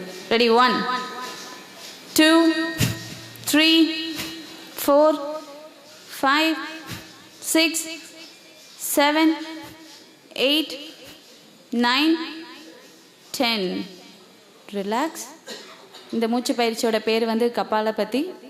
டைஜஷன்ஸ் நமக்கு ப்ராப்பராக இல்லை அப்படின்ற மாதிரி டைஜஷன் ரிலேட்டடாக இருக்கிற பிரச்சனையெல்லாம் வந்து இந்த ஒரு பிராணாயாமம் வந்து உதவி பண்ணும் உங்களுக்கு. ரெண்டாவது வந்து நாடி சுத்தி பிராணாயாமா. உங்களோட இடது கை வந்து இந்த சின் முத்திரையில் அப்படியே வச்சுக்கோங்க. வலது கையில் மட்டும் இந்த கட்டை விரல் எடுத்துக்கோங்க. லாஸ்ட்டு 2 விரல் எடுத்துக்கோங்க. இந்த கட்டை விரலை வச்சு தான் ஃபஸ்ட்டு உங்களோட வலது மூக்கை மூடிக்கோங்க. இடது மூக்கு வழியாக மூச்சை உள்ளே இழுக்கணும். உள்ளே இழுத்துட்டு இந்த 2 விரலால் இதை க்ளோஸ் பண்ணிக்கோங்க. மூடிட்டு திருப்பி இந்த வலது மூக்கை திறந்து இது வழியாக மூச்சை வெளியே விடணும். இதையே நீங்கள் மாற்றி மாற்றி செய்யணும்.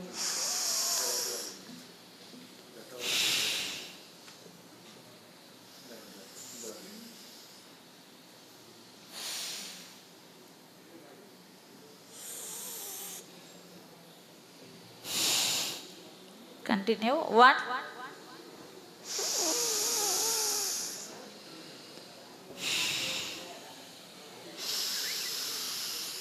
2 3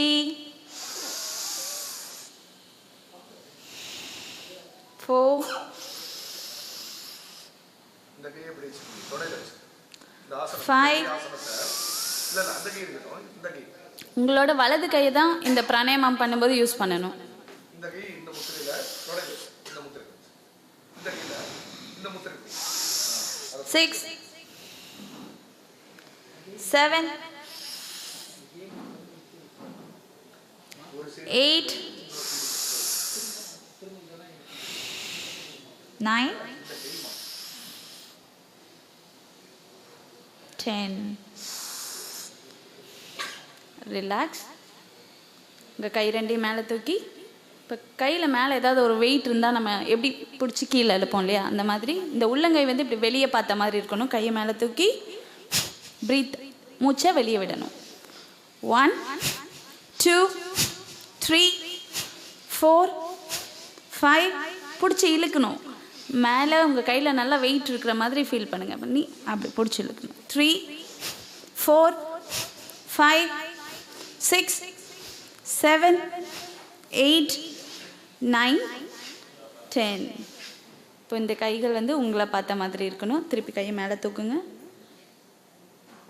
1 2 ப்ரீத் அவுட் பண்ணுங்க.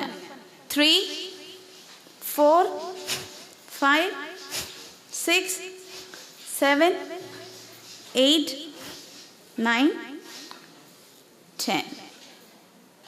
இப்போ வந்து உங்களுக்கு நான் 3 விதமான பிராணாயாம பயிற்சிகளை சொல்லி கொடுத்துருக்கேன். ஃபஸ்ட்டு பண்ண ப்ரீத் அவுட்டோட நேம் வந்து கபாலபதி பிராணாயாமா. செகண்டு நம்ம இந்த மூச்சை வந்து இடது வலது நாசி வழியாக வெளியே விட்டோம். இது பேர் வந்து நாடி சுத்தி பிராணாயாமா. இப்போ 3வது கையை மேலே தூக்கி பண்ண இந்த பிராணாயாமா பேர் வந்து பஸ்திரிகா பிராணாயாமா. இந்த மூச்சு பயிற்சியை நீங்கள் டெய்லி வீட்டில் வச்சு ப்ராக்டிஸ் பண்ணுங்கள். இது பண்ணுறதுனால நம்மளோட லங்ஸோட கெப்பாசிட்டி வந்து நல்ல ஸ்ட்ராங்காக ஆரம்பிக்கும். இந்த குழந்தைங்களாம் சளி பிடிக்கிறது இந்த மாதிரியான விஷயங்கள்லாம் நம்ம குழந்தையிலேருந்தே பிள்ளைங்களுக்கு யோகா சொல்லி கொடுக்கறதுனால இந்த மாதிரி தொல்லையெல்லாம் இல்லாமல் இருக்கும். இந்த வாய்ப்பு கொடுத்த அனைவருக்கும் நன்றி. தேங்க்யூ.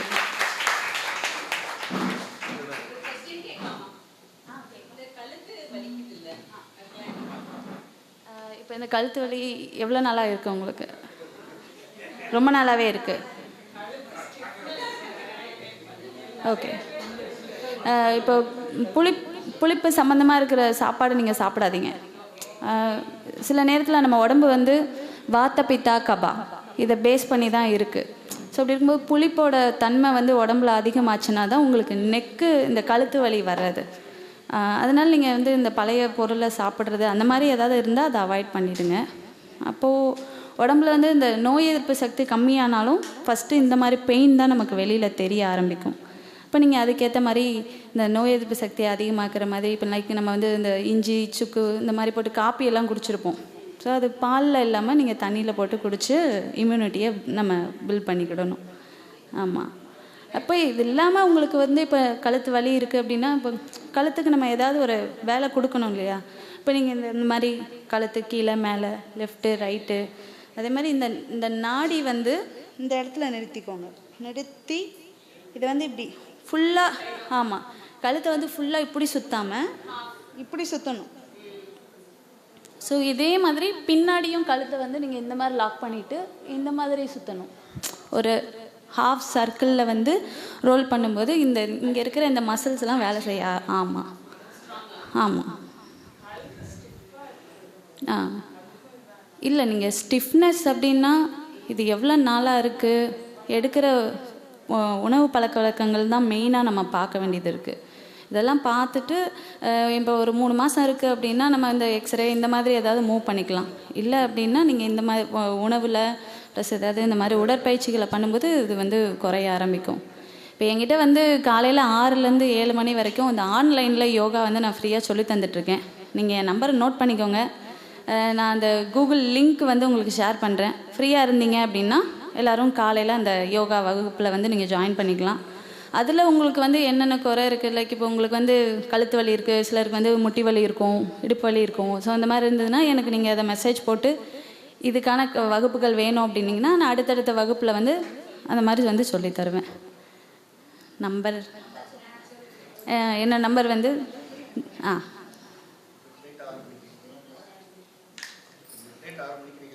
இல்லை காலையில் 6 மணிக்கு காலையில் 6லேருந்து 7 மணி வரைக்கும் வகுப்புகள் இருக்குது, ஆன்லைன் வகுப்பு இருக்குது. நீங்கள் அதில் ஜாயின் பண்ணிக்கலாம்.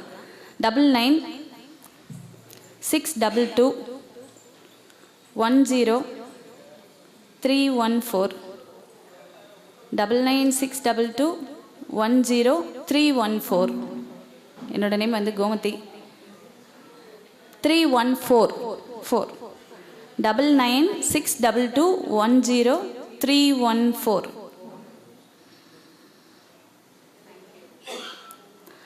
இதில் வந்து நீங்கள் இந்த நம்பரில் வாட்ஸ்அப்லேயும் இருக்குது. ஸோ உங்களுக்கு என்ன வகுப்புகள் வேணுன்றதை எனக்கு ஒரு மெசேஜில் போட்டிங்க அப்படின்னா நான் அதுக்கேற்ற மாதிரியான வகுப்புகளை வந்து உங்களுக்கு ஆர்கனைஸ் பண்ணித்தரேன். உங்களுக்கு என்ன டைம் வேணும், நீங்கள் என்ன டைம் ஃப்ரீயாக இருக்கீங்கன்றதையும் எனக்கு மெசேஜ் போடுங்க. நான் அதை பார்த்துட்டு உங்களுக்கு நான் வகுப்புகளை அரேஞ்ச் பண்ணி தரேன். தேங்க்யூ.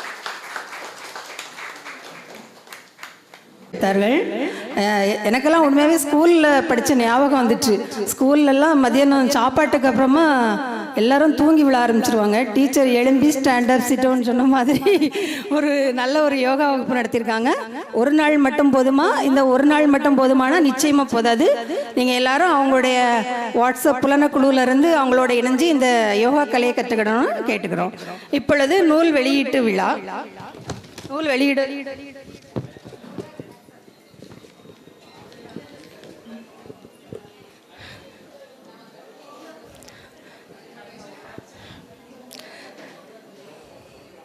நன்றி ஐயா.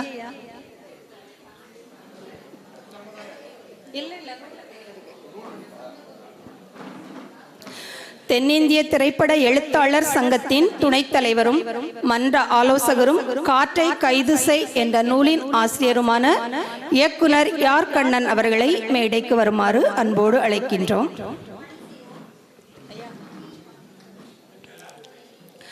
நூலினை வெளியிடுவதற்காக தமிழ்நாடு அரசு அயலக தமிழர் நல வாரிய உறுப்பினரும் மன்ற புரவலருமான ஐயா அலிஷேக் மீரான் அவர்களை அன்போடு மேடைக்கு வருமாறு அழைக்கின்றோம். நூலின் பிரதிகளை பெறுவதற்காக திரு ஜி ஹரிகரன், தலைவர், மும்பை தமிழ்ச் சங்கம், திரு வே நடராஜன், முன்னாள் காவல்துறை ஆய்வாளர், திரு கணபதி, ஆட்டோ இண்டஸ்ட்ரீஸ், புதுடில்லி, திரு ஆர் டி ராஜன், இசையமைப்பாளர், தமிழ் எழுத்தாளர் மன்றம் ஆகியோரை மேடைக்கு வருமாறு அன்போடு அழைக்கின்றோம்.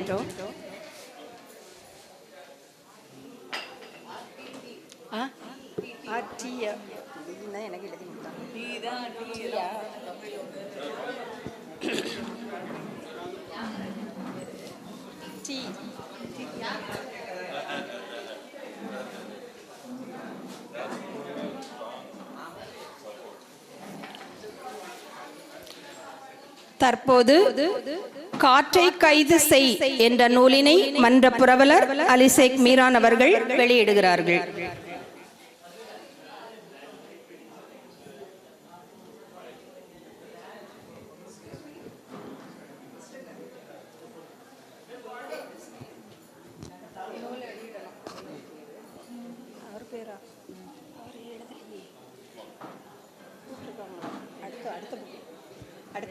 ரெண்டாவது புக்கா?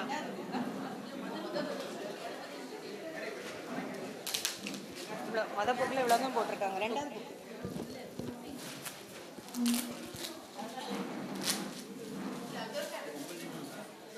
R D Rajan.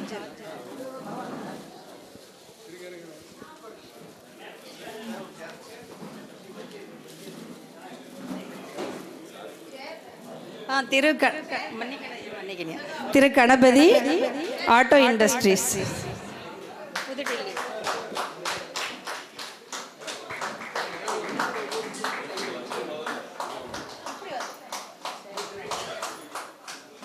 நூலின் முதல் பிரதியை திரு ஜி ஹரிகரன், தலைவர், மும்பை தமிழ்ச்சங்கம் அவர்கள் பெறுவார்கள். இரண்டாவது பிரதியினை வே நடராஜன், முன்னாள் காவல்துறை ஆய்வாளர் அவர்கள் பெறுகிறார்கள்.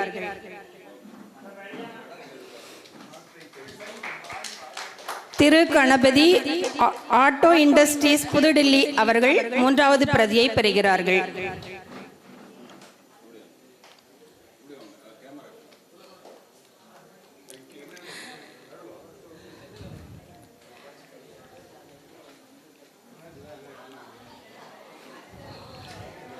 திரு ஆர் டி ராஜன், இசையமைப்பாளர், தமிழ் எழுத்தாளர் மன்றம் அவர்கள் நான்காவது பிரதியை பெறுகிறார்கள்.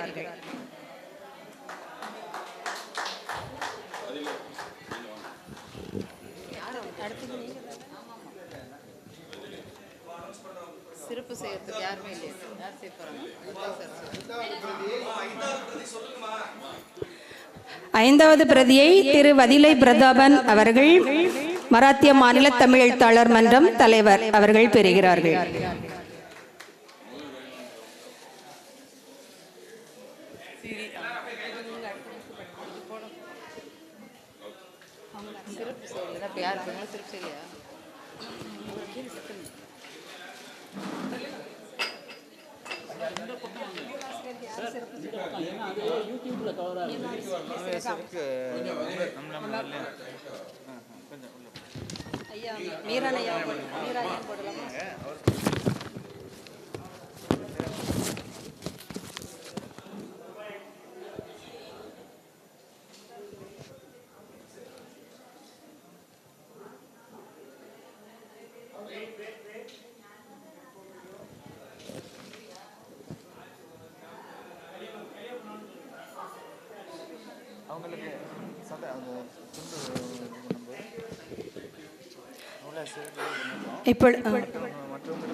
இப்பொழுது நூலாசிரியர் அவர்களுக்கு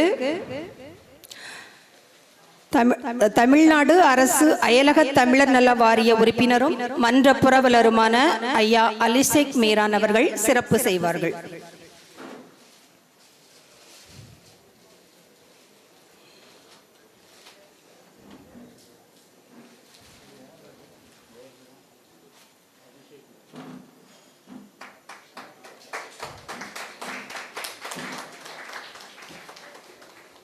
நூலின் முதல் பிரதியினை பெற்ற திரு ஜி ஹரிகரன் தலைவர் மும்பை தமிழ்ச்சங்கம் அவர்களுக்கு நூலாசிரியர் ஐயா யார்கண்ணன் அவர்கள் சிறப்பு செய்வார்கள்.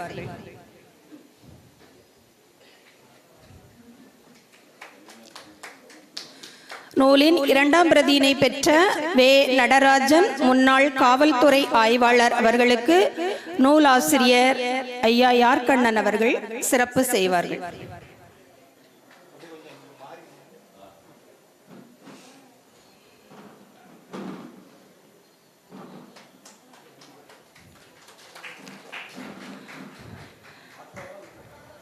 நூலின் மூன்றாவது பிரதியினை பெற்ற திரு கணபதி ஆட்டோ இண்டஸ்ட்ரீஸ் புதுடெல்லி அவர்களுக்கு நூலாசிரியர் சிறப்பு செய்கிறார்கள். திரு ஆர் டி ராஜன் இசையமைப்பாளர் தமிழ் எழுத்தாளர் மன்றம் அவர்களுக்கு நூலாசிரியர் சிறப்பு செய்கிறார்கள்.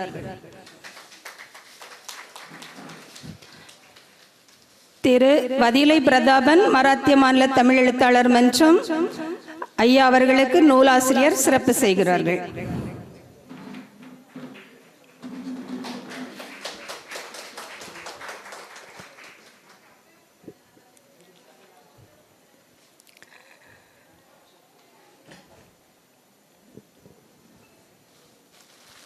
கோமதி அம்மா சொல்லணுமா?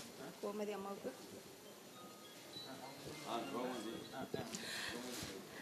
நூலின் பிரதினை பெற்ற திருமதி கோமதி ஆண்டியப்பன் அம்மா அவர்களுக்கு நூலாசிரியர் சிறப்பு செய்கிறார்கள்.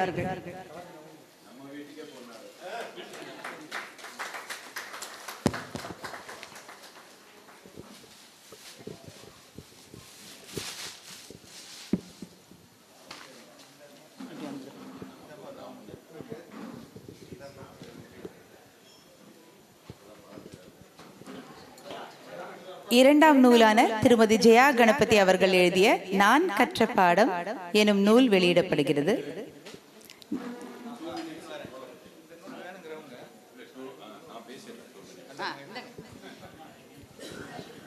வணக்கம்.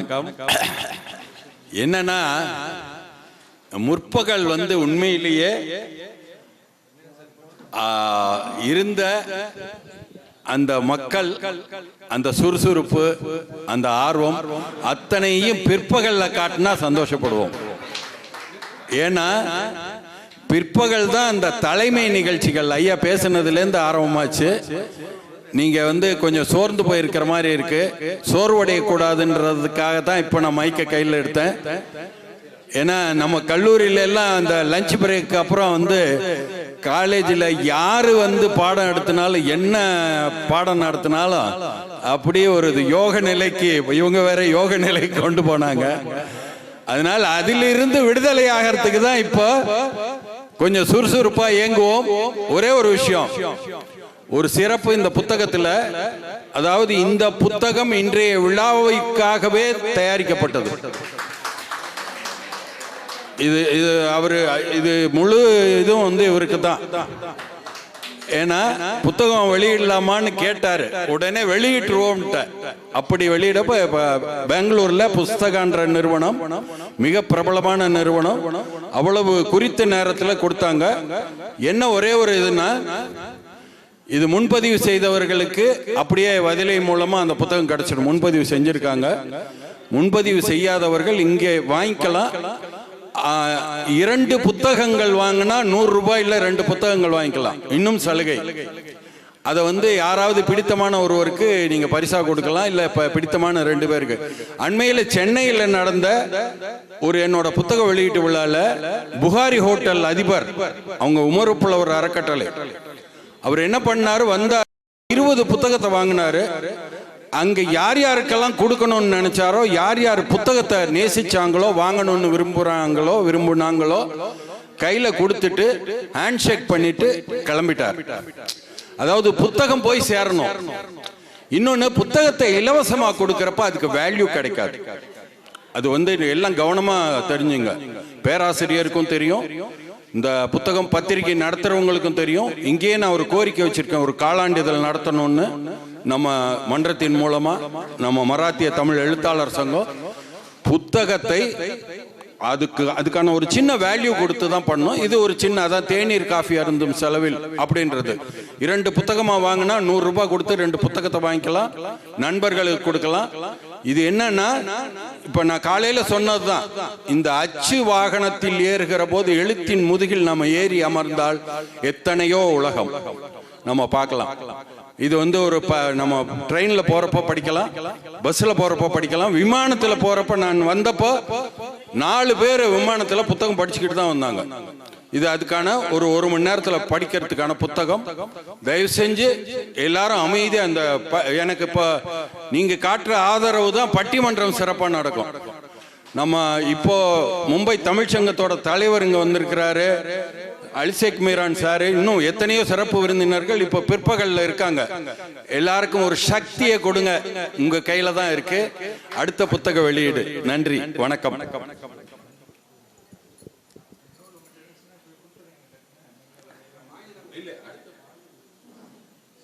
திரு அலிசேக் மீரான் அவர்களுக்கு பொன்னாடை போர்த்தப்படுகிறது.